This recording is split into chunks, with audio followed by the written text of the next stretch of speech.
And now there's a campaign for the free speech of Narendra Modi. But I just want to tell you, who this man is. He was a member of an organization called the RSS, which is the Rashtriya Swayamsevak Sangh, which was set up in 1927, inspired by the fascists in Italy, inspired by Mussolini. One of their greatest heroes is Adolf Hitler. They very openly praise Adolf Hitler, and I'll read you some of the things that their books say. In 2002, when Modi was the chief minister, a train full of pilgrims coming back from the destruction of this Ayodhya mosque, which was disputed, the train caught fire. Nobody knows who set fire to the train, and 57 pilgrims were burnt. In reaction to that, under his watch, right-wing Hindu mobs went crazy in Gujarat.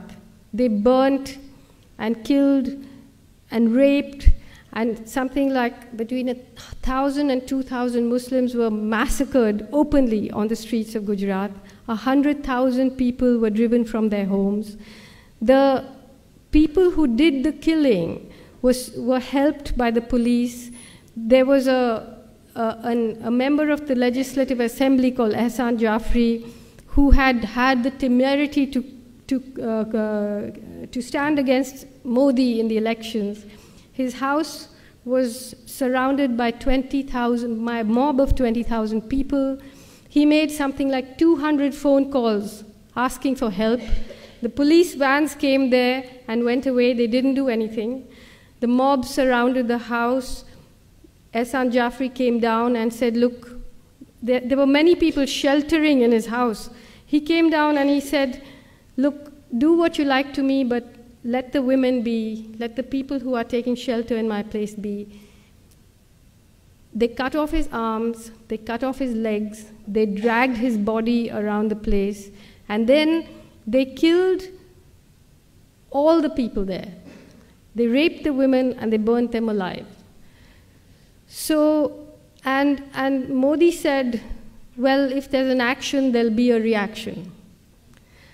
And this man is now the front runner to be the Prime Minister of India. And I just want to read you some of the things that the organization to which he belongs say. These are some excerpts from a book called We or Our Nationhood Defined by M.S. Golwalkar, who succeeded Dr. Hedgewar as head of the RSS in 1940. Ever since that evil day when Muslims first landed in Hindustan, right up to the present moment, the Hindu nation has been gallantly fighting on to take on these despoilers. The race spirit has been awakening. In Hindustan, the land of Hindus, lives and should live the Hindu nation. All others are traitors and enemies to the national cause, or, to take a charitable view, idiots.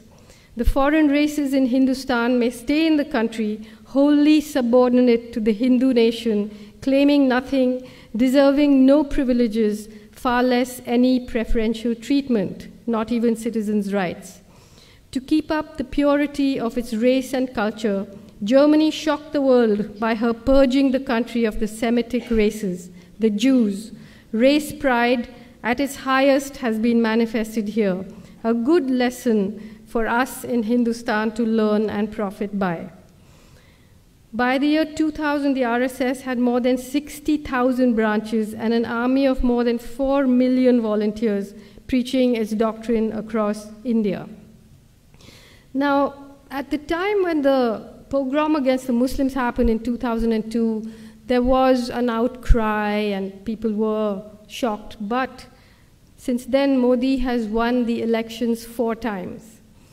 And now he has become the most favorite candidate of India's greatest corporations because he's bringing in a lot of private investment. So if you bring in the money, then a little killing, a little raping, overseeing all of that is not such a bad thing.